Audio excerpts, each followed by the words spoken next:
Jama'a assalamu alaikum wa rahmatullahi ta'ala wa barakatuhu. Masu kallon mu barkanmu da sake saduwa a cikin wani muhimmin shiri wanda tashar tamu ta tasharHRtv zamu ce tayi babban kamu. Babban kamun da tayi shine kamar yadda kuke ganin fuskar zata zama ba baƙuwa bace a gurin ku. Muna tare da baƙon namu a yanzu shine Dr Kabir Gidan, masani na magungunan gargajiya wanda ke da tashar nan ta gidan magani. To akaramakallahu muna maka barka da zuwa. Masha Allah, assalamu alaikum wa rahmatullahi ta'ala wa barakatuhu. To, Dakta, za mu so da farko ka gabatar mana da kanka ga masu kallon mu kai tsaye domin su san da wa suke magana ko kuma kai tsaye wa suke sauraro. To alhamdulillahi, kamar da yanda aka sani, sunana KabiryIshaq Ya sayyady, wanda aka fi sani da suna Dr Kabir. Kuma kamar yadda aka sani ina gabatar da shirye-shirye kai tsaye na bidiyo a ɓangaren YouTube, wanda nake gabatar da bayanai akan magungunan gargajiya. Sannan mukan yi posting a Facebook shima na bayanan magungunan gargajiya a rubuce, insha Allah. To, ko da yake dai an taɓo wani ɓangare wanda na so in tambaya kafin a zo nan ɓangaren. Amma dai zan koma ɗan baya kaɗan.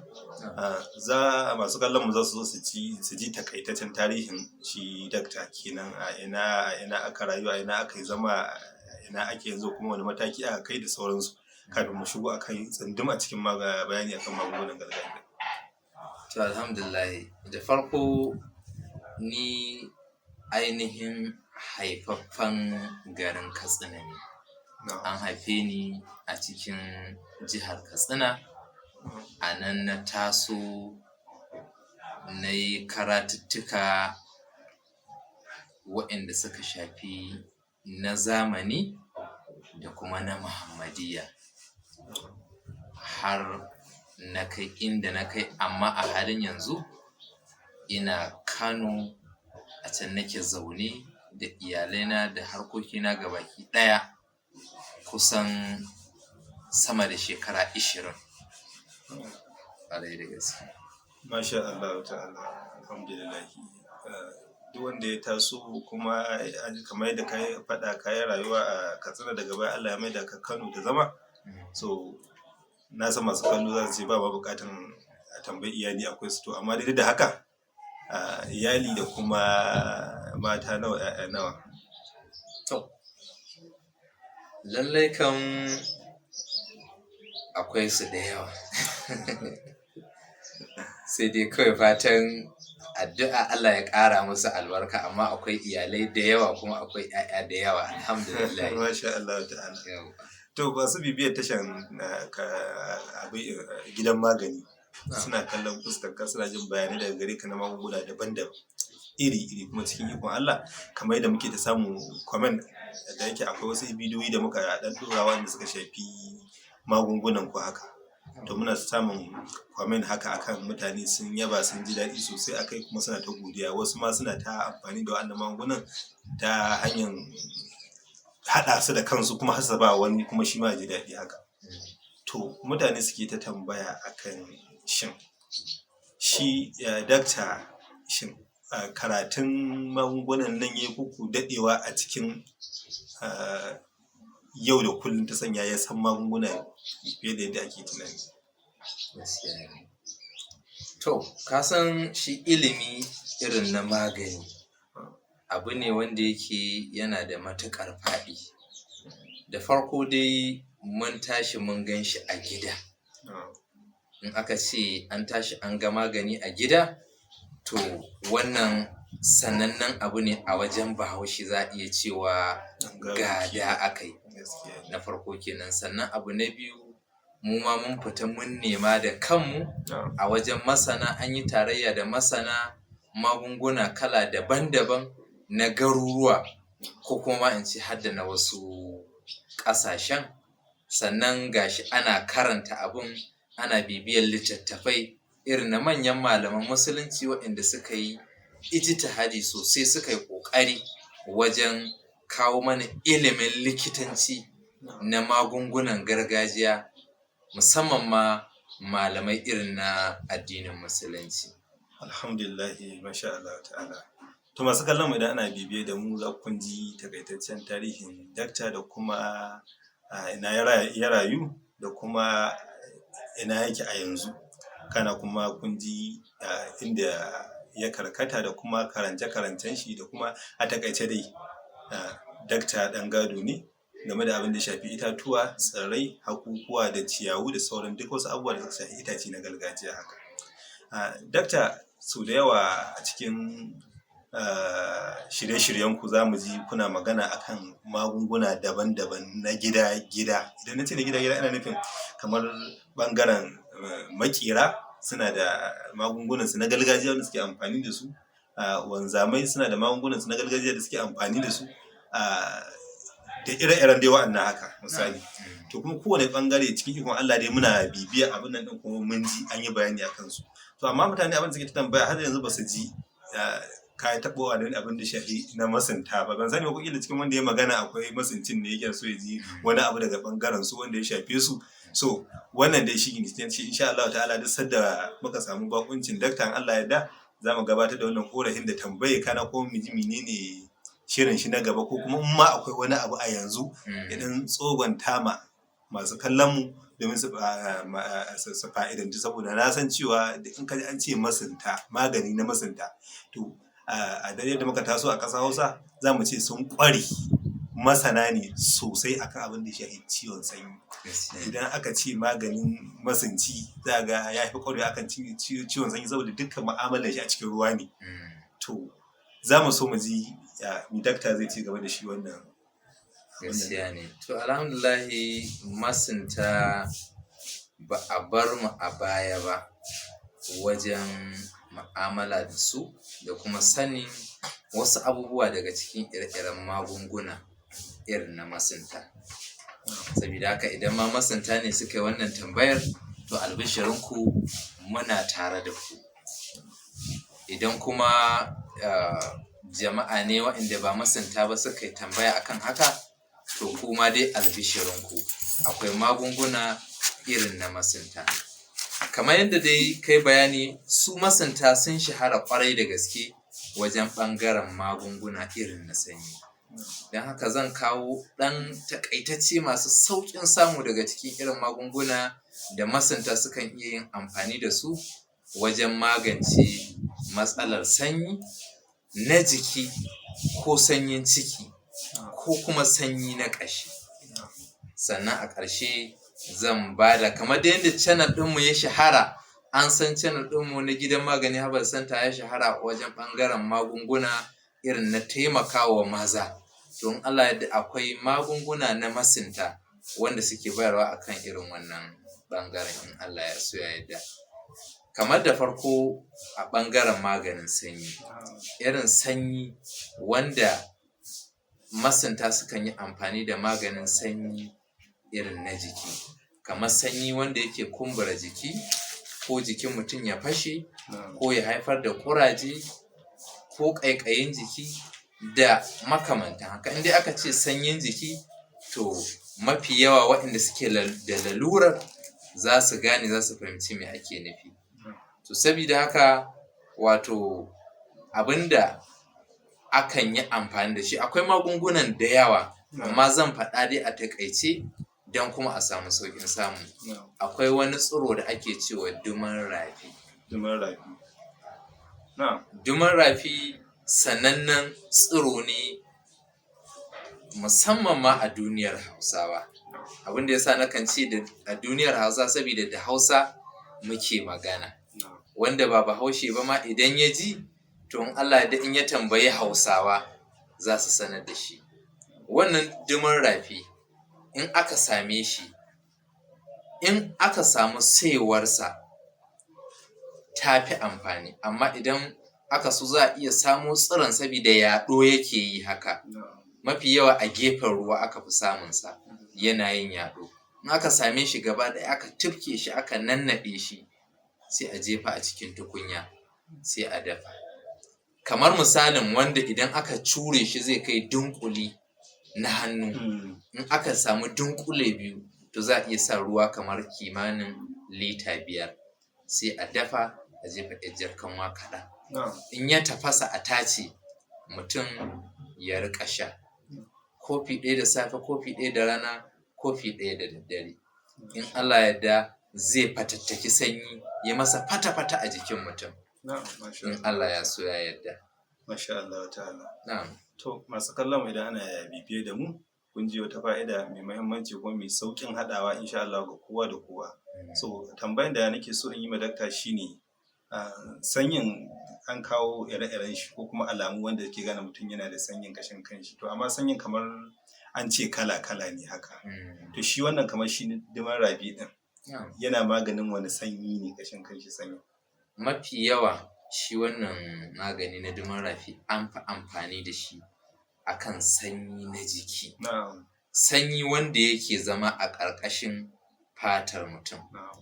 Wanda shi wannan sanyi shine wanda yake kamar yadda na lissafa kumbura jiki, ƙuraje, fasa jiki ma wani lokacin ko kai ta jin ƙaiƙayi a jikinka kai ta susa kana jin daɗi har wurin ya fashe ma saboda daɗin susa baka san ya fashe ba. Ko ma wani ya riƙa jini da makamantan haka. Akwai wasu za ka ga cewa kamar an ce su ita ma shi kamar cutar sanyi ce wanda za ka ga mutum da ya yi wanka yana fitowa daga wanka kafin ya tsane ko kuma bayan tsane sai jikin shi ta kaikai. Ƙwarai da gaske. Shi ma an ce da alamu ne na sanyi. To idan muka zo ɓangaren sanyin mara. Shi ma kana akwai sanyin mara wanda ke damun maza wanda kuma za ka ga suna fitar da wani ruwa haka. Kana kuma akwai sanyi na mata wanda su ma dai yana zama masu matsala wani ma idan ya karfi kamar mace haka har ya hana haihuwa. To shi kuma ko akwai wani ƙarin bayani da dakta zai akan wannan?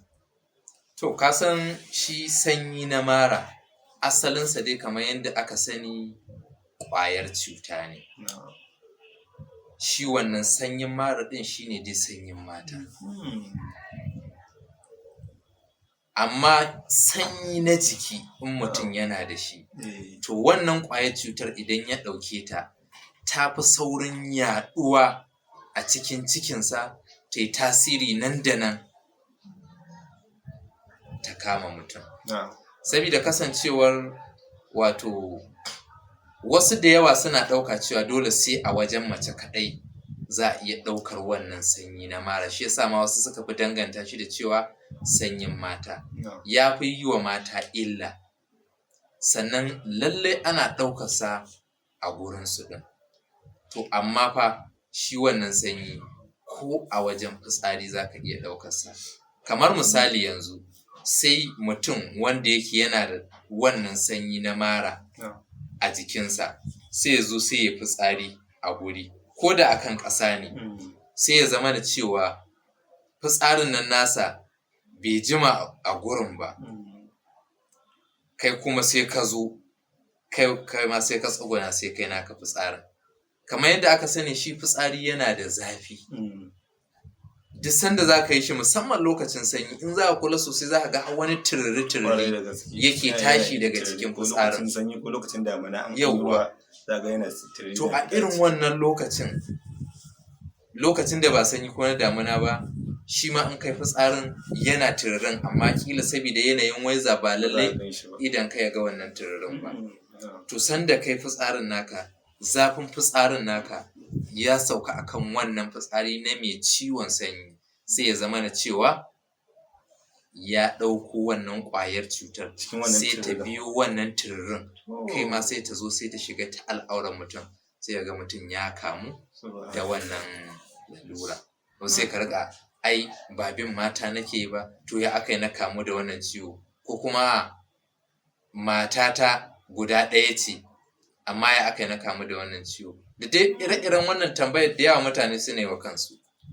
Amma lallai yin fitsari a bayan gida marar tsafta musamman public wanda kowa da kowa yake shiga ya yi fitsari to zai iya sawa a ɗauki wannan ciwo ba a iya mata kaɗai ake ciwo ba ake samu ba. To amma shi ma akwai magunguna wanda wato ainihin masunta suke bayarwa akan irin wannan matsala. Daga cikin irin magunguna da masunta suke bayarwa akan irin wannan matsalar, akwai wani ice da ake cewa malmo. In aka samu wato saiwar malmo, sai aka samu sanya. Sanya dai sananniyar itaciya ce musamman a ƙasar Hausa. Za ka ji ma an mata kirari ana cewa sanya uwar magunguna. To sai a samu sanya da malmo, sai a haɗa su waje ɗaya. An fahimta? In son samu ne a auna yawan su ya zama yawa ɗaya lokacin da za a yi amfani da shi. Sai a riƙa tafasawa. Shi ba dole sai an sa jar kanwa ba. Wanda yake fama da wannan matsala ta sanyin mara ko kuma sanyin mata, wanda wasu suke cewa farin sanyi, sai mutum ya riƙa shan maganin kofi ɗaya da safe, kofi ɗaya da daddare. Shi ma in Allah ya yarda yana yaƙar wannan cuta kuma ana samun sauƙi da yardar Allah. Masha Allah ta'ala, Allah ya saka da alkhairi. Masu kallon mu ga mu ga dakta. An ji abubuwa yadda ya kamata. Amma zan so ko wata tambaya ta, duk da dai abin muna magana ne akan sanyi, to amma akwai wani abin kuma wanda yake kama da sanyi din kai tsaye.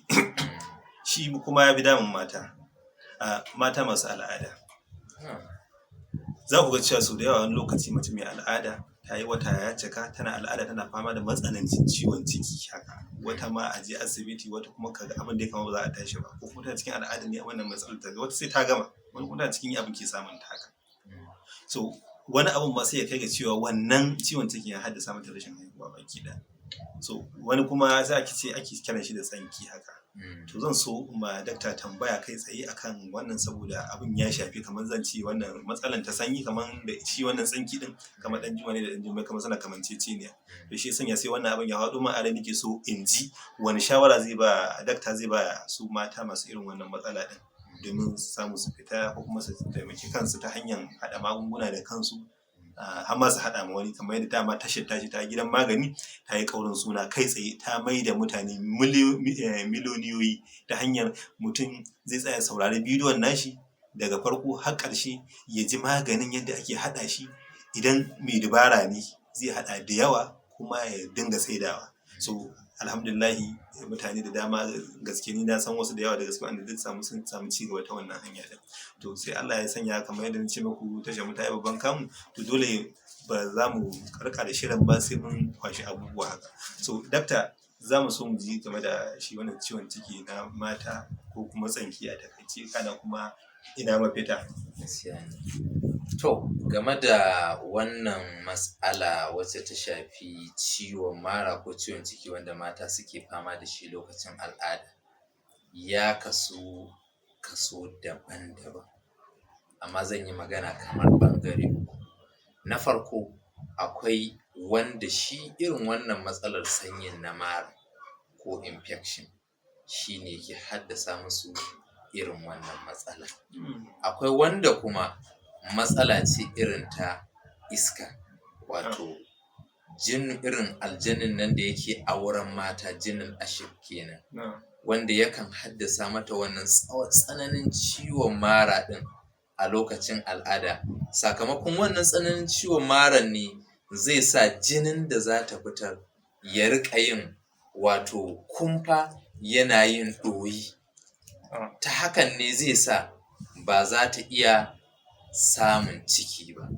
Shi kuma yana amfani da wannan daman ne domin cimma tasa ribar wacce shi kaɗai ya santa. Saboda haka wasu matsalar su ta jinnal ashik ne, saboda su jinnal ashik ba sa barin mace ta ɗauki ciki. Idan kuma suka barta babu wannan ciwon maran, to za ta iya samun ciki. Amma in suka tsananta mata wannan ciwon maran, sai ya zamana cewa in ta samu cikin ma yana saurin lalacewa. Sannan abu na uku shine tsiro ko kuma ƙari wanda yake fitowa mata a mahaifarsu, wanda da turanci ake kira fibroid. Wannan shi ma yakan haddasa tsananin ciwon mara ko ciwon ciki a lokacin al'ada. To amma a gurguje, akwai magani wanda zan bayar kamar kala biyu ko uku waɗanda matsalarsu ta infection ce. Abu mai sauƙi da za a yi amfani da shi domin magance wannan matsala shine sassaƙen aduwa. Aduwa dai wacce muka sani a ƙasar Hausa. To ɓawon icenta shi za a sassaƙo, in aka sassaƙo mai fama da wannan matsala sai ta riƙa jiƙawa ana sha, ko a dafa ko a jiƙa duk ɗaya ne. In Allah ya so ya yarda za a samu sauƙi daga wannan matsala. Sassaƙen aduwa shi kaɗai? Shi kaɗai. Sannan waɗanda matsalarsu ta aljani ce, ta iska ce, jinnul ashik, abinda za su yi amfani da shi akwai wani tsiro na nan wanda mafi yawa dai ba irin tsiro ne namu na ƙasar Hausa ba, ana kawo shi daga irin ƙasashen Larabawa, amma dai simple ne, yana da sauƙin samu sosai a duniyar Islamic chemist. Tsiron nan ana kiransa da suna al-babunat, wasu suna ce masa babun ko kuma babunat, duk sunansa ne. To ana sayar da ganyensa, ana sayar da mansa, ana sayar da furensa. Furen da shi ake amfani. In aka samu furen sai a daka, idan ya zama gari sai a riƙa ɗibansa rabin cokalin cin abinci, ana zubawa a cikin ruwa tafasasshe ko kuma ruwan shayi. In ya jiƙa sai a sha a haka, ko kuma a sa zuma, ana shansa sau 2 a rana. Don Allah yadda, ko da rikicewar al'ada ce ake samu, ko tsananin ciwon mara na al'ada wanda musamman jinni ne yake haddasa shi, in Allah ya so ya yarda za a samu sauƙi akan haka ɗin. Masha Allah ta'ala. Insha Allah. To, alhamdulillah, mun ji bayani akan abin da ya shafi shi wannan matsala ta ciwon mara, wadda ta kasu kashi biyu. Akwai na shi wanda shi kaman sanyi din ke haddasawa, akwai kuma wanda iska asalin abin daga iska ne, kuma an samu mafita cikin ikon Allah. Dakta ya yi bayani akan magani kamar kala biyu, ta ɓangaren shi sanyi din ko kuma abin da ya shafi iska din shi kai tsaye. So masu kallon mu suna bibiya insha Allah ta'ala, kuma na san cewa za su ɗauka, za su rubuta, kuma za su haɗa, za su yi amfani da shi. Abin nan ɗin na da faɗi, idan muka tsaya za mu ci gaba da zayyano abubuwa ne, kuma ana tambaya ne, kuma ba mu da lokacin namu takaitacce ne. Amma a takaice insha Allah ta'ala, duk wanda ke bibiyan tashan gidan magani Herbal ya san wannan irin wannan bayanai ko jawabubuka daga bakin dakta. So idan ma kana da wata tambaya wadda kake so ka yi, in Allah ya da ba sai ka yi ba, da ka bi channel ɗin, ka bi bidiyoyin, za ka samu ansa ka a ciki. To wannan kenan. So ku kasance da tashar mu ta HRTV network, wadda insha Allah ta'ala za ta kawo muku shi kan shi bayani abin da ya shafi magungunan gargajiya na bidiyon dakta, wanda in Allah ya da za ku dinga ganin su akai-akai, lokaci bayan lokaci. So wannan shine a takaice, kuma ina ta sa ran kamar daga nan za mu tsaya, ban san ba ko dakta akwai wani ƙarin bayani zai yi, wanda abin da ban tambaya ba ko kuma ban faɗa ba, wanda kuma shi yake so ya faɗi nan kafin mu kulle shirin namu. To alhamdulillah, abin da ya kamata in ba da shawara musamman ga waɗanda suke fama da irin waɗannan ciwuka irin na sanyi, tun daga ɓangaren maza har izuwa akan mata. Shawara ce zan bayar na abin da za a iya riƙa yin amfani da shi domin samun raguwar irin waɗannan matsalolin. Da yawa wani zaka ji ya ce na sha magani, na sha bai fiye min aiki ba, ko kuma sai matsalar ta tafi ta dawo. Abin da ya fi haddasa haka ba komai bane ba face rashin kula a ɓangaren tsafta. Lallai tsafta tana taka rawar gani wajen rabuwa da irin wannan matsala. Kamar yadda na gaya muku cewa wannan shi sanyin mara mafi yawansa ƙwayar cuta ne. Ƙwayar cuta tana yawan yaɗuwa musamman a gurin mata.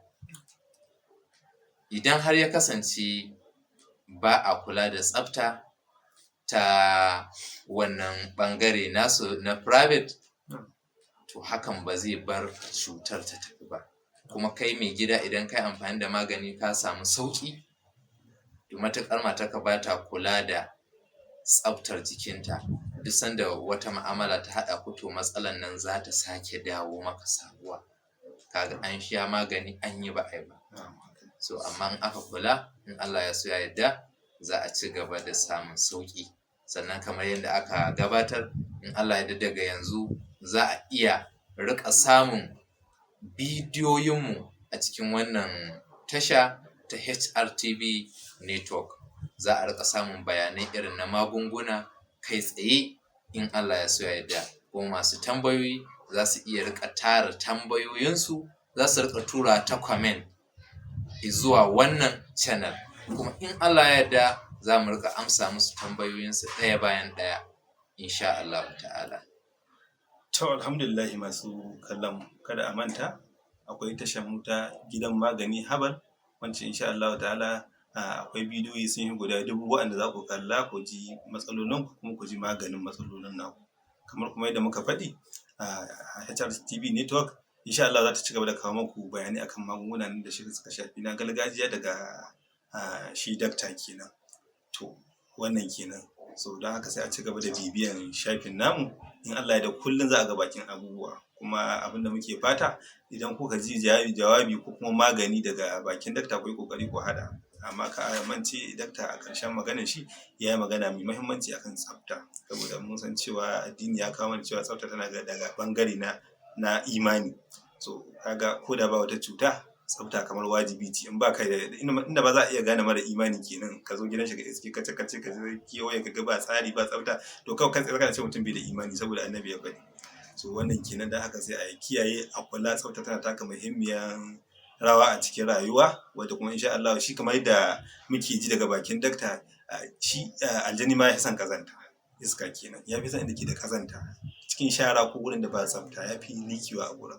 So idan muka samu lokacin insha Allah ta'ala, dakta zai saki bakuncin mun Allah ya da, sai a tattauna akan abin da ya shafi ita kanta muhimmancin tsafta din, da kuma alaƙar kazanta da shi aljani, ko alaƙar kazanta da iska kai tsaye. Sai ku ji haɗarin kazanta din, da kuma abin da take jawowa, tunda abin da ya shafi lafiyan jiki da kuma mutanen ɓoye wanda suke haddasa fitina kala-kala, wacce idan fitinan aljani ta fita HIV, ta fita ciwon suga, sai ta addabi mutum a rasa gane ma menene kai tsaye. A je asibiti babu magani, a dawo gida abu zai zama sai a hankali. So ba mu da lokaci dai kamar yadda nace, na so in tambayi dakta akan abin da shafi wani kamar maganin basir kai tsaye. To amma dai insha Allah ta'ala ku kasance dai a tashar namu, akwai bidiyoyin kala-kala da yawa waɗanda suka shafi kowane bangare insha Allah ta'ala. Kuma a koda yaushe a kullum a shirye muke ta kawo muku duk wani abu wanda ya samu cewa an samu wani abu wanda ya shafi ci gaba, wanda ya shafi al'umma kai tsaye, da yin taimakon al'umma din baki da. So da wannan nake cewa assalamu alaikum wa rahmatullahi ta'ala wa barakatuhu. Wa alaikum salam wa rahmatullahi ta'ala wa barakatuhu.